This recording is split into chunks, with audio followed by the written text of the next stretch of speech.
Welcome to Brand Mix Business, episode 4, graphic design, graphics designed or developed. Oh, I'm so excited. For those of you who haven't watched the previous episodes of this series, I have attached the link in the description box. So go back. And for those of you who are here in this channel for the first time, hi, I'm Shushmita. I am a branding coach, a graphic designer, copywriter, and painter. 50 Shades of Creative is a compilation of my 12 years of experience.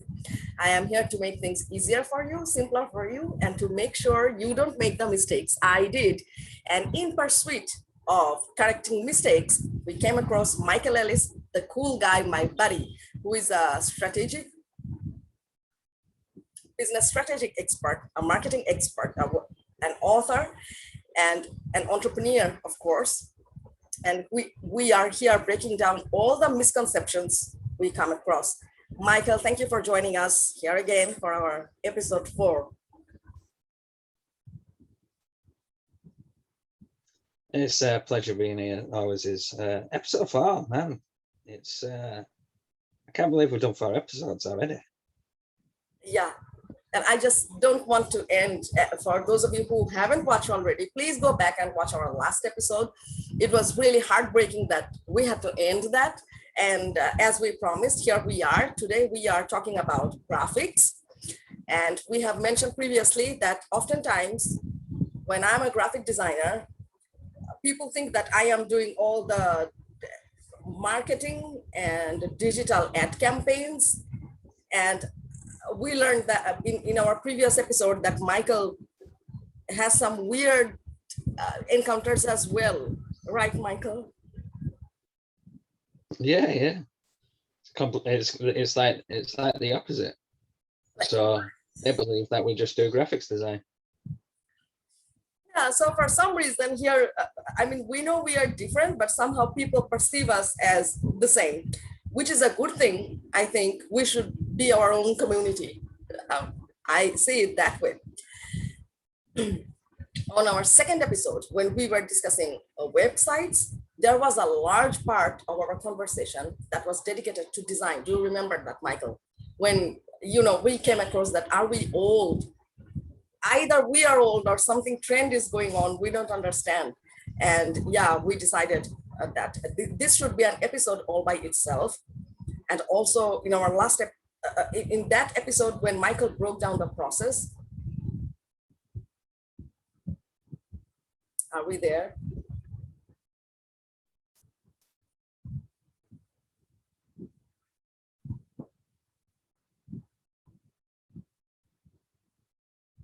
When Michael broke down the process where website, how it should be designed. It should be content writing, then graphic design, and then developed. So Michael, would you please one more time introduce the process to the viewers who are watching this for the first time? How did you break down the web development process?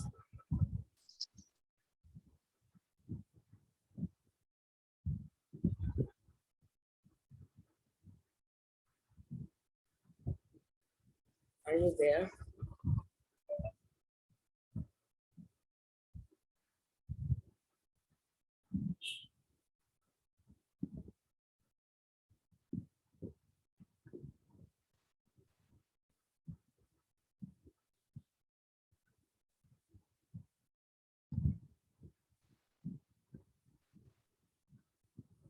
Can you hear me? Can you hear me? Yeah, you were frozen for a while. Yeah.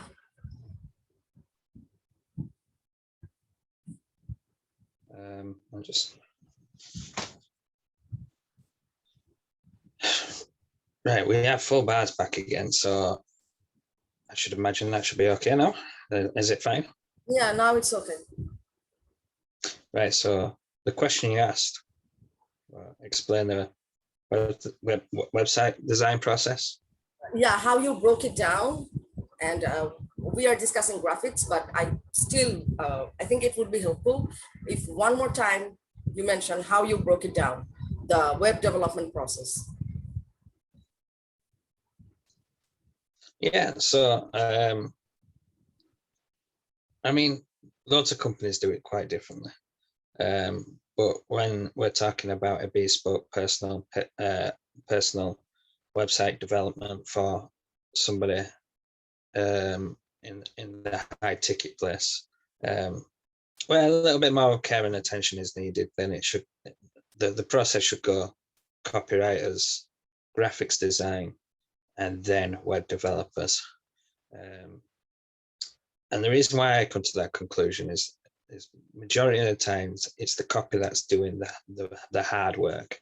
It's the part of the website that's actually doing most of the convincing and the conveying and getting the user to do the action that they want to do, that you want them to do.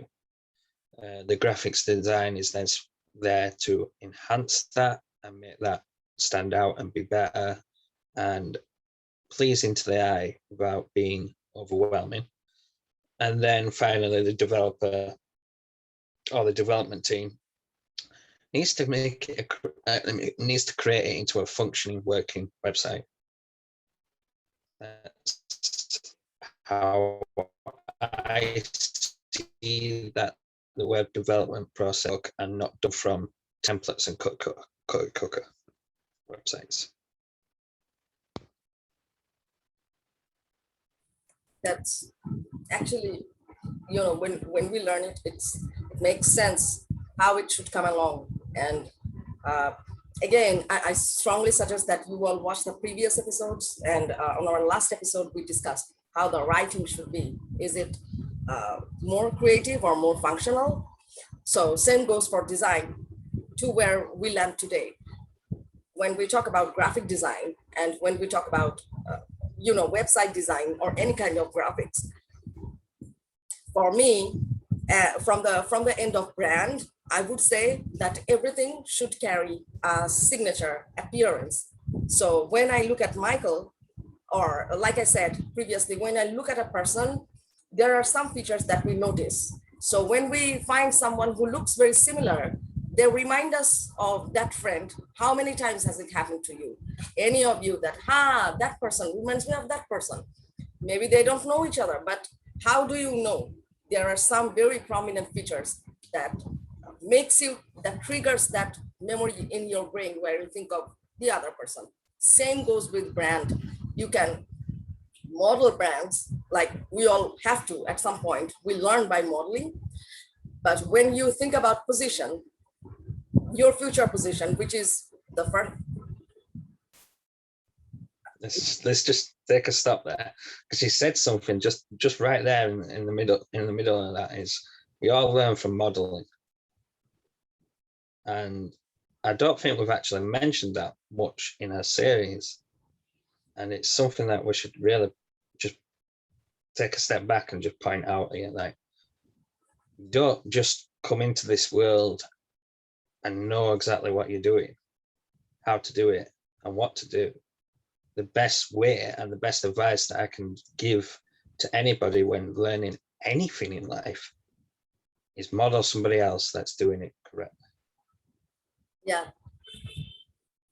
Well, don't copy, just look at their work, maybe use it as a framework for your work. Thank you for mentioning this, because for me it's normal, because in my 5 weeks brand acceleration program, the first thing you need to learn about branding is position, not logo. It was on our very first episode, and it was on Michael Ellis Online, the episode where I was the guest, and we discussed it is beyond logo. And here we discussed it, marketing or business is beyond marketing. So when you have a position in mind, let's say I want to make a movie. So I have to model someone who made a movie maker or a director or a screenwriter. And then I should model them. How did they think? How did they work? I may add my own flavor. I may be a comedy lover where the one I am modeling is his forte may be action, but there is a reason why I'm drawn to that person. Break it down. So when you are studying art, when you are studying design, even sometimes if you are learning writing, I am telling this to everyone, there is a section of learning where you just copy work. So if you have, any of you have studied fine arts, you will know that there is an entire course that makes you copy old master paintings. Just you do and you learn how they mix the color, how they move the brush.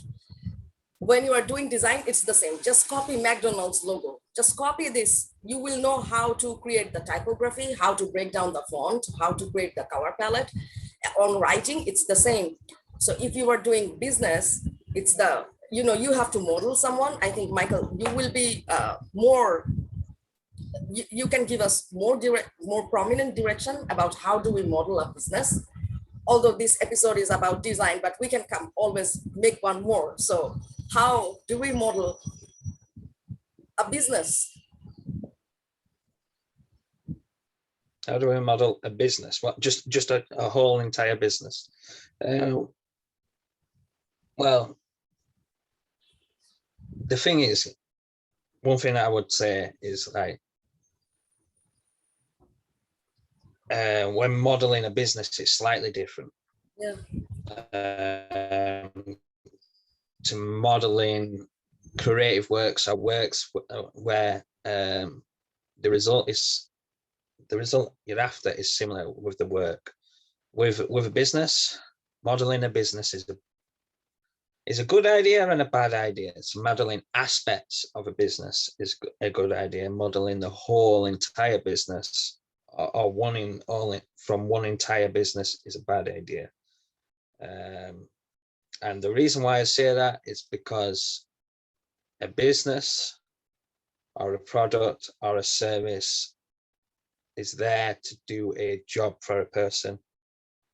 It's there to do a task. And that's how a business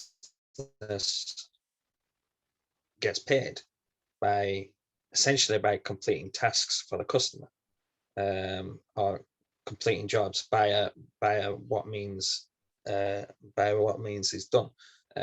So if you model your business entirely on somebody else's business, why would they go to you? They would go to them because they've been in business longer. They're the original, and if they see that they're the original, they're gonna go to them. So modeling aspects of a business is fine. Modeling the entire thing is not fine. It's not okay. But how you would go about doing that is you would start taking apart different pieces of the puzzle inside of a business, and modeling what's working for them, what you think is going to work for you, and then adding stuff onto that makes you different and separates you from the pack. Without that separation and without that making yourself different inside a business, there's no reason why one person should go to you compared to somebody else. You're then in a position of being to the bottom for price, and not many businesses can survive like that. A few can, but not many. Well, but actually, that's more of, I'd say, when I listen to you, there are two things that are coming in my mind. Number one is ethical code. That is, when you are modeling a business and you expect that they would come to you, the customers or the clients or the audience will come to you, whereas you have entirely modeled it from someone. So maybe sometimes it works, like you said, Michael. I have seen that the primary business that started it all along was not as successful as the copycat business. However, there are so many inside tricks, there are so many insider facts that we can never determine the result. But one thing that makes me think is that ethical code is like ethical index. If I want to model you, Michael, if I want to say that, Michael, I want to start a podcast, and I want to do it exactly like you. So there must be some individual differences that, as you, Michael Ellis, I can never copy, right? And if I want to copy, and if you give me all your funnels and all your business tricks and tips, many of them won't apply to me because I'm a different person. And what I am giving them is not entirely what you are giving them. So I would say it is best that you can model. Let's say if I want to make a podcast like you, Michael Ellis, so I would go to Michael Ellis online and I will ask him that, how did you do it? And what was your core idea? Always, what is your core idea and what is your core target? This clears up a lot. So Michael has a different dream than mine. However, his podcast I love. I may be loving your podcast, and which is why I decided that we should make a series together. But can I tell you the best reason anybody should go into the podcast world and why I do it more than anything? I'll tell you why I do it more than anything, especially with the type of podcast that I do. And that is because I get to have very interesting conversations with people that I wouldn't normally have conversations with for free.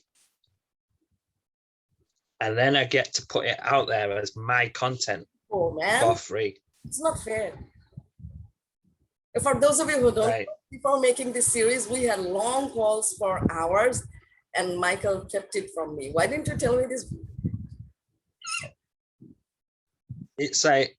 It's like really, it's awesome. Like, so I've done, I don't know how many episodes I've done. I've lost track, but I've done over 40 episodes so far.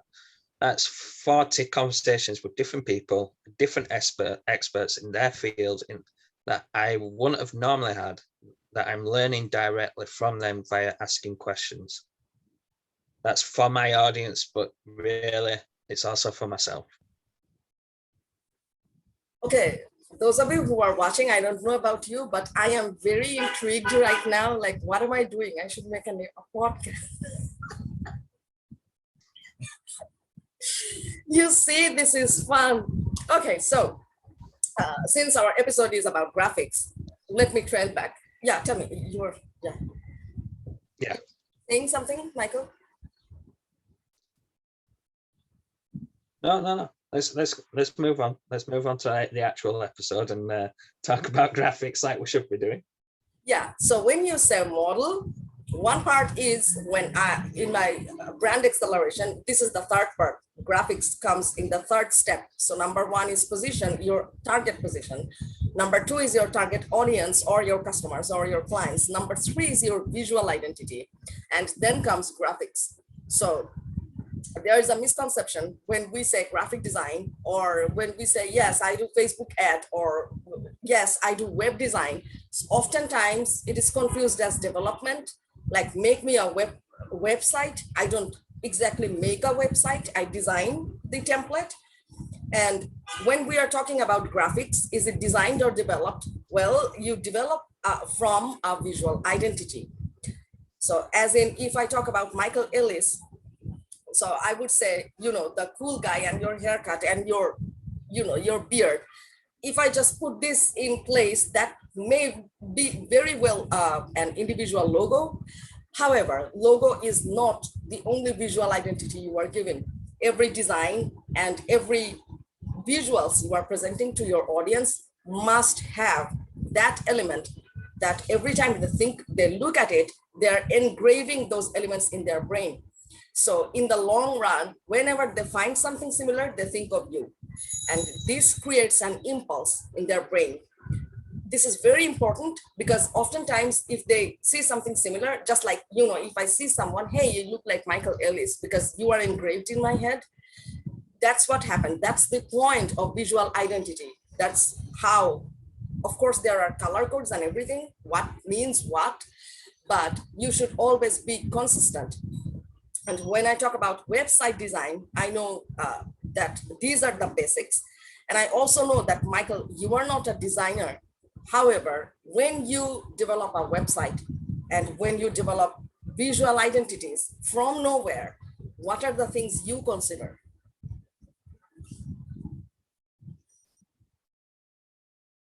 What are the things that I consider?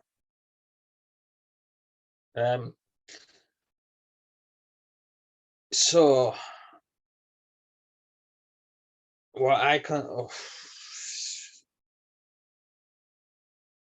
say, I'm very set in my ways. I'm not an extremely I tend to go for I tend to go for stuff, and because I'm a business person, I'm a businessman, and I'm always looking at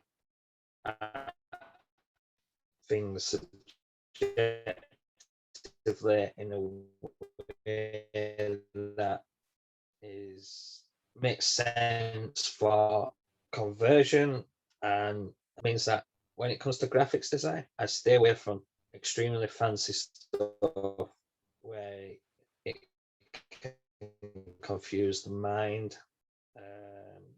If we go by fonts, for instance, I stay away from cursive writing. I tend to go for block writing because it's easy to read. And I tend to go for a color palette that is not overwhelming on the eyes and helps objects within the design process stand out from the background, so then it doesn't blend in and everything is easy to understand and read. Not necessarily.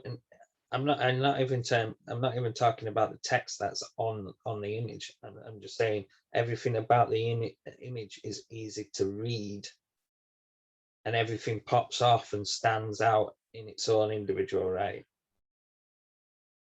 You understand? That makes sense. And one thing that really hit me is when you said that for you the focus is more on conversion, and these are the results. I think for every design, for everyone who is a graphic designer and who is not a graphic designer, this is the end result. When we are in the market, when we are meeting up with business, that is when we are teaming up for a business, we should have the same result. That is, how is the audience perceiving? And is it hooking them up? Like in our last episode, we said, like, are you dateable for your audience? So when they look at your picture, are they willing to talk to you? That is, are they reading your message? And, buying from you is totally like you are tying the knot. So this is one common thing that you said, that conversion and making it readable or functional, I would say.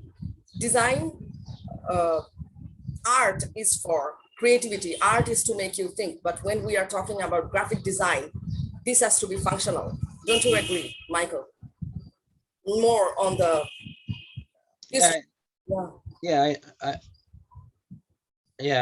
I agree with what you're saying with that.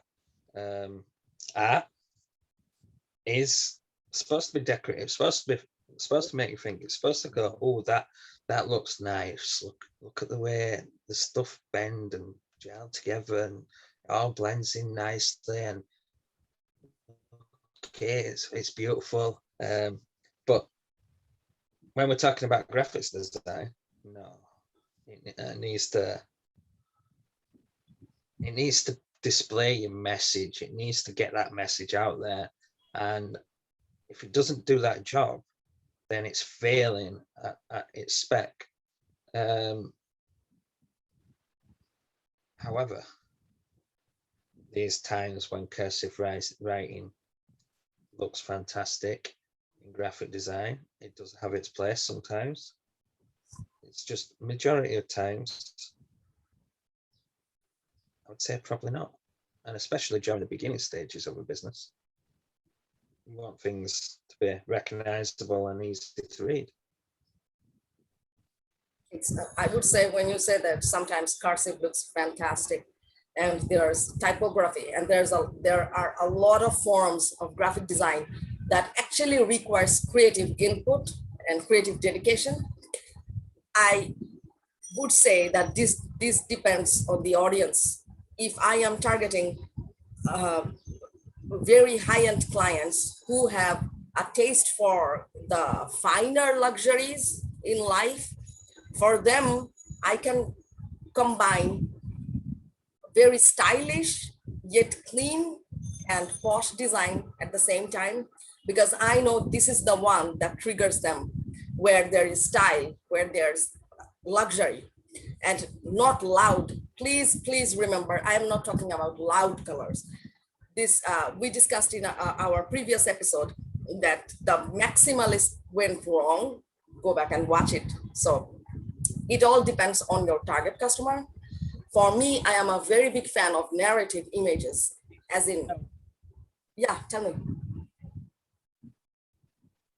Just on that loud note, I think my thumbnails for my YouTube are quite loud. But at the same time, not overwhelming. Yeah. Okay, so yeah, overwhelming, loud. Thank you.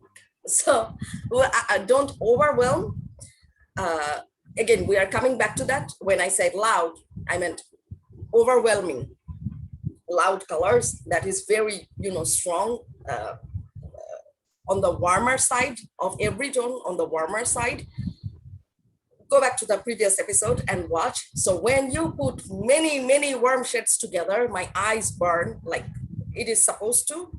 And then eventually we are like, we don't want to look at it. Like if you have a very strong light pointing in your eyes, it hurts, and you just cover it like that. The same thing happens, we just move away. Who are you targeting? If you are targeting teenagers and you are on the very cool and very posh side, it hardly works. For introverts, it works magic. But teenagers are all hyped up on energy. So you need to give them elements that they can enjoy. They are always looking for something new. They are always thinking about something new. They're always exploring. So if you are targeting a teenager, your elements should be like that, act like a teenager, and they should match in vibes. Again, if you are targeting introvert teenagers, that will be totally different. They will be scared of so many elements and everything. They will just run away. That is the one thing.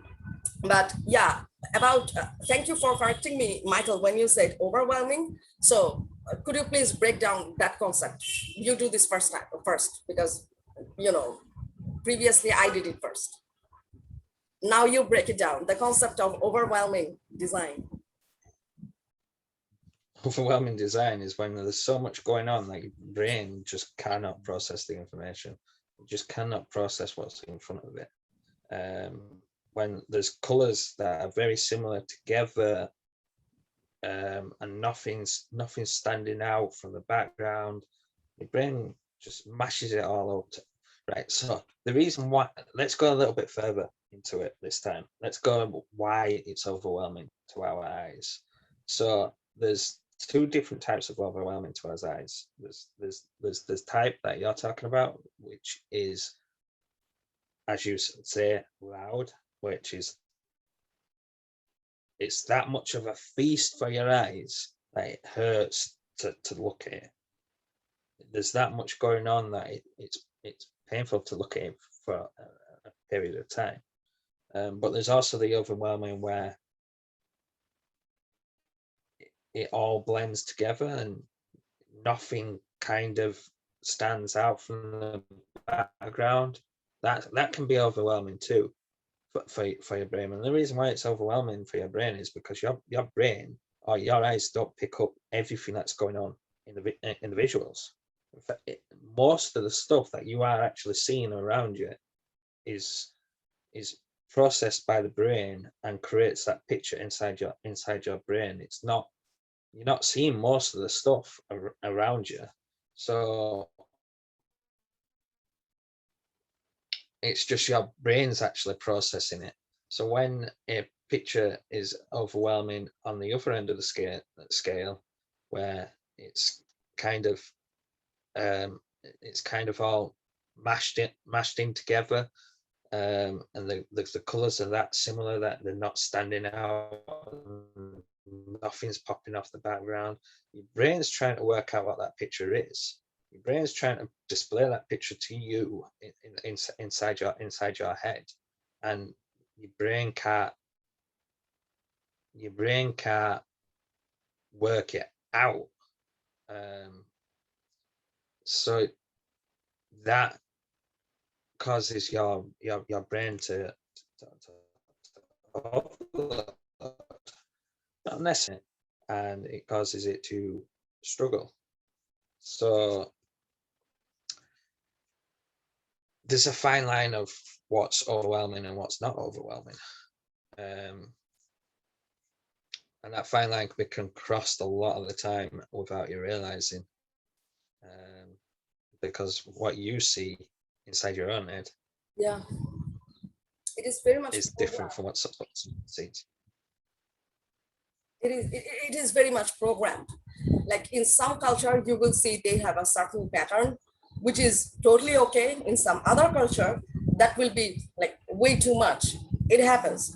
However, one thing I would say, when you combine colors, and I know that if you put white against black, they both become prominent. Or if you put a lighter shade and a darker shade, that becomes prominent. But there's also a trend where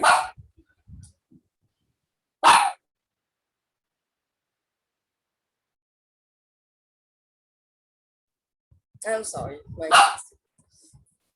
someone's at the door, and this person is, cannot stand someone waiting at the door. So let's say brown and white. This is the most beautiful palette you can ever see to me. But if you put it on a website, you need to arrange it in a way that the brown stands out. When I say loud, and I mean overwhelming, of course, oftentimes people combine opposite shades, as in, red and green, they are opposite on the color chart. And if someone is learning for the first time and they are, browsing color wheel, what does colors mean? And what is this, what are that? You get a lot of information. True. How do you apply those information? If you put red and green together, they both eat each other up. If you put purple and yellow together, you need to be very careful about which one to focus on. Otherwise, they just eat each other up. And it is those points where the eyes burn. Because two extremes, we cannot process well.